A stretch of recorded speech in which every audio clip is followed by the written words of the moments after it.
우리 공동서신 요한일서 1장을 읽게 됩니다. 요한일서 1장을 읽을 때 우리가 묵상할 주제가 하나님은 빛이시라. 여기 영어 성경에 보면 하나님은 빛이시라, God is light. 그래서 이 빛이라는 단어 앞에 정관사 더가 없다고 하는 것을 기억해 주시기 바랍니다. 반면에 예수님께서 마태복음에서 너희는 세상의 빛이다 이렇게 말씀하실 때는 You are the light 하고 정관사가 붙어 있습니다. 그 차이를 잘 기억하셔야 됩니다. 하나님은 빛이라고 하는 본체를 의미합니다. 우리는 빛이 될 수가 없기 때문에 the light, 하나님으로부터 빛을 받아야만 빛의 삶을 살아갑니다.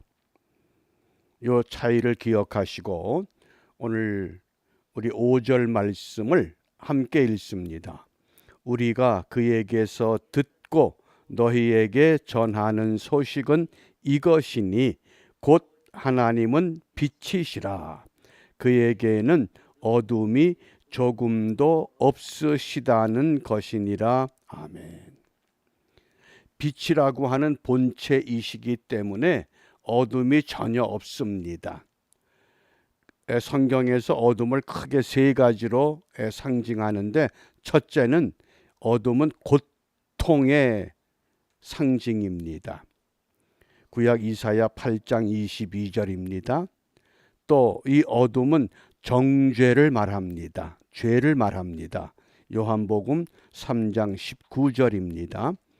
또 세 번째 어둠은 하나님과 완전히 단절된 바깥 어두운 세상, 소위 지옥을 말합니다. 마태복음 22장 13절입니다. 우리 다시 한번 요한일서 1장 5절 함께 읽습니다. 우리가 그에게서 듣고 너희에게 전하는 소식은 이것이니 곧 하나님은 빛이시라. 그에게는 어둠이 조금도 없으시다는 것이니라. 아멘. 그래서 이 하나님은 빛이시라고 하는 것은 하나님의 절대적인 속성을 말합니다. 우리 인간이 도저히 따라갈 수 없는 절대적인 속성, 그것을 요한복음과 요한의 서신에서는 하나님은 사랑이시다, 또 하나님은 영이시다, 하나님은 빛이시다 이렇게 말씀하셨습니다. 그 하나님을 믿는 우리들에게 예수님께서는 마태복음 5장 14절입니다. 함께 읽습니다. 너희는 세상의 빛이라. 산 위에 있는 동네가 숨기우지 못할 것이요. 아멘. 너희가 세상의 빛이다. 그러면 오늘 이 하루가 주님께서 우리 모두를 세상의 빛으로 파송하십니다. 우리가 어떻게 빛이 될 수 있을까요? 내가 세상의 빛이 되기 위해서는 반드시 보혜사 성령의 도움을 받아야 합니다. 성령의 도움이 없이 어떤 도덕이나 어떤 윤리나 어떤 법을 가지고 내가 질서를 지킴으로 빛이 되는 게 아닙니다. 그렇게 되면 도덕과 윤리가 되고 맙니다. 세상의 빛이 되기 위해서는 반드시 성령의 도움, 좀 더 구체적으로 말하면 성령의 충만함이 필요합니다. 성령의 충만함이 있을 때에 우리가 어떤 일을 이루어내느냐. 우리 그동안에 많은 설교를 들어보면 빛에 대한 설교가 어떤 빛의 기능, 또 빛의 어떤 속성이나 역할, 이런 것들을 많이 이야기를 했습니다. 그런데 오늘 이 아침에는 우리가 사도 바울이 교회론을 말씀하는 에베소서 5장 9절에서 빛의 결과가 무엇이냐? 그 결과를 가지고 우리가 함께 묵상을 하려고 합니다. 에베소서 5장 9절입니다. 우리 함께 읽습니다. 빛의 열매는 모든 착함과 의로움과 진실함에 있느니라. 아멘. 빛의 열매. 오늘 주님께서 우리 모두를 세상의 빛으로 심어 놓으십니다. 그런데 그 빛이라고 하는 나무는 반드시 열매를 맺어야 됩니다. 열매를 맺지 못하는 나무는 땅만 버리기 때문에 찍어 버리라고 하셨습니다. 그런데 빛의 열매가 무엇이냐? 사과는 사과 열매를 맺으면 됩니다. 포도는 포도의 열매를 맺으면 되는데 우리는 빛의 열매를 맺어야 됩니다. 그 빛의 열매를 모든 착함, 모든 의로움, 모든 진실함, 세 가지입니다. 모든 착함, 모든 의로움, 모든 진실함. 이런 열매를 맺기 위해서 내 의지 가지고, 내 열심 가지고, 내 재물 가지고 그게 가능합니까? 그거 전혀 불가능합니다. 예수님의 부름을 받고 예수님의 수제자가 되었던 제자 베드로가 어떤 모습이었습니까? 다 주를 버릴지라도 나는 결단코 죽어도 주님 떠나질 않습니다.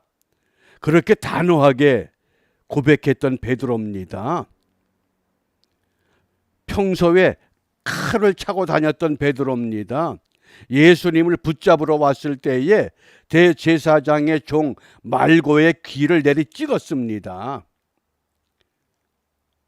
우리가 칼을 휘두르는데 그 칼이 귀만 자른다고 하는 것, 그거 대단한 기술입니다. 칼을 내리치면 팔이 될 수도 있고 머리를 찍을 수도 있는데 어떻게 귀만 내리 찍습니까? 그런데 그 떨어진 귀를 예수님께서 다시 제대로 원상복귀시키셨습니다. 얼마나 놀라운 광경입니까? 그러면 그 예수를 믿어야 될 거 아니에요. 그런데도 예수 안 믿습니다. 무슨 의미입니까? 그만큼 환경이 악하고 열매 맺는 것이 그만큼 어렵다는 뜻입니다. 그래서 빛의 열매는 착함, 모든 착함, 모든 의로움, 모든 진실함, 이렇게 말씀하는 겁니다. 이 험악한 세상에서 우리가 착함으로, 의로움으로, 진실함으로 살고자 할 때 내 힘만으로는 역부족이라고 하는 걸 매 순간순간 느끼고 경험합니다. 그래서 성령의 역사, 성령의 충만함이 절대적으로 필요한 겁니다. 우린 자꾸 이 착함이나 의로움이나 진실함을 어떤 상대적인 비교를 통해서 설명하려고 합니다. 이때 착함이나 의로움이나 진실함은 내가 누구와 비교해서 조금 더, 내가 누구와 비교해서 조금 더 많이, 내가 누구와 비교해서 조금 더 풍성하게, 그런 의미가 아닙니다. 절대적으로 착해야 되고 절대적으로 의로워야 되고 절대적으로 진실해야 됩니다. 왜요? 빛이 되신 하나님으로부터 우리가 그 빛을 받았기 때문에.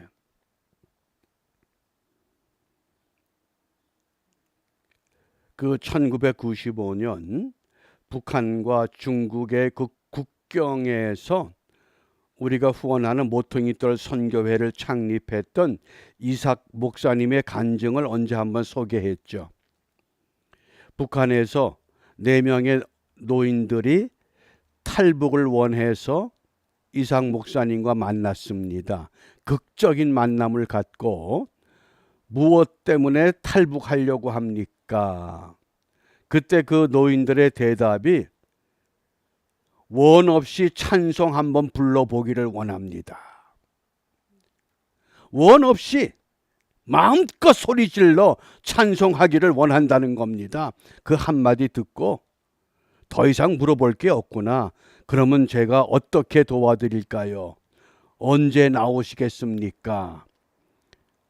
내가 도와드리겠습니다. 아니, 북한에서 나오기를 원해서 나왔던 노 성도들입니다. 그런데 그 중에 나이 제일 많은 79세 된 어른이 잠깐만 기다리십시오. 그리고 한 10분 후에 다시 나타났습니다. 그래서 어디 갔다 오셨습니까? 예, 내가 잠깐 하나님께 기도했습니다. 하나님, 지금 우리를 탈북시켜 주겠다고 하는 안내자 목사님을 만났는데 우리가 그 사람을 따라가도 좋을까요? 그랬더니 하나님이 그렇게 응답하셨답니다. 내가 너희들을 북한에서 탈북시킬 능력이 없어서 너희들을 그곳에 둔 줄 아느냐? 그러니까 울면서 매 맞는 것도 하나님의 뜻입니까? 굶어 죽는 것도 하나님의 뜻입니까? 잡혀 죽는 것도 하나님의 뜻입니까? 그런데 그 하나님께서 그래, 그게 하나님의 뜻이야. 만약 저와 여러분이 그 입장이라고 그러면 그런 기도 하겠습니까? 주님의 그 응답에 대해서 정말 모든 착함과 모든 의로움과 모든 진실함으로 순종할 수 있겠습니까? 그런데 그 노 성도들이 하나님이 북한으로 돌아가라고 하기 때문에 우리는 다시 북한으로 가겠습니다. 그리고 그들이 그곳에 가서 순교했다고 하는 이야기입니다. 우리는 내가 원하는 대로 기도한 대로 무엇이 이루어지면 하나님 할렐루야 그럽니다. 그런데 전혀 다르게 하나님이 전능하십니다. 지금 능력이 없어서 그들을 북한 땅에 두는 것이 아니라고 하는 사실입니다. 오늘 저는 하나님은 빛이시라 이 말씀을 묵상하면서 오늘 우리가 무엇을 기도할 것인가? 우리 요한일서 1장 1절에 보면 태초부터 있는 생명의 말씀에 관하여는 우리가 들은 바요 눈으로 본 바요 주목하고 우리 손으로 만진 바다. 그 전능하신 하나님, 사랑의 하나님, 영이신 하나님, 생명이신 하나님, 이 세상 사람들이 어떻게 경험할까요?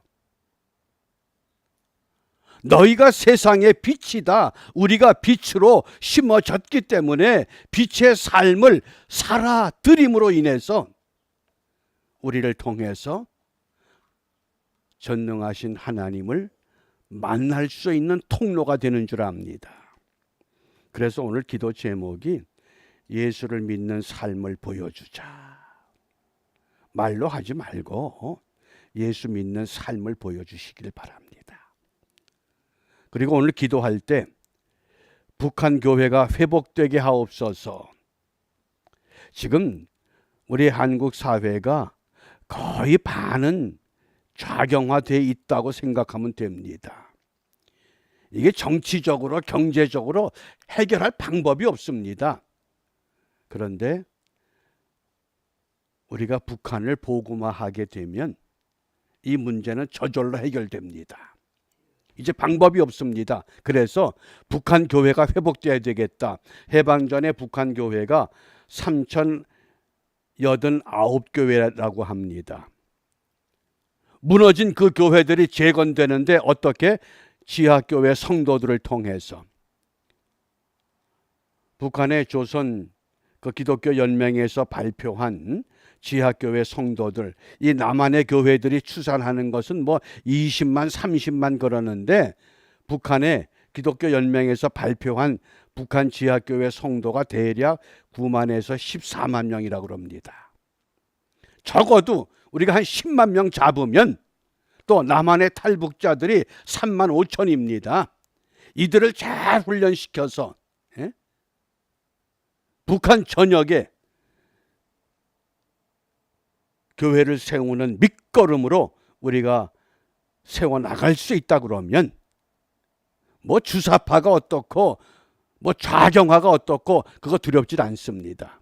정말 교회의 본분, 너희는 세상의 빛이다.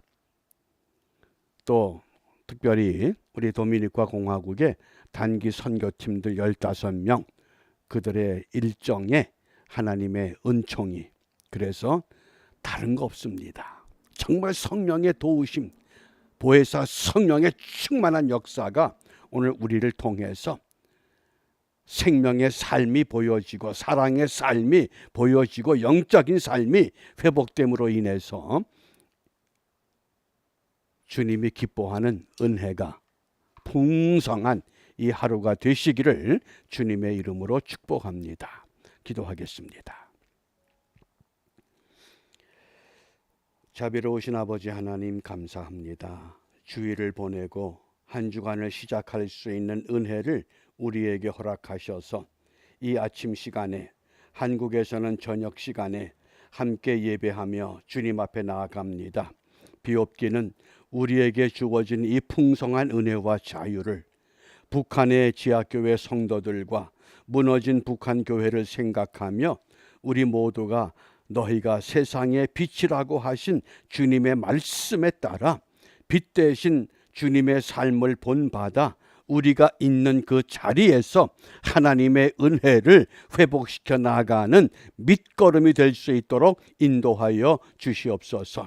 특별히 도미니카 공화국 단기 선교팀들을 기억하시고 그들의 땀과 그들의 발걸음의 수고가 헛되지 아니하고 생명을 얻는 일에 귀한 열매가 될 수 있도록 인도하여 주시옵소서.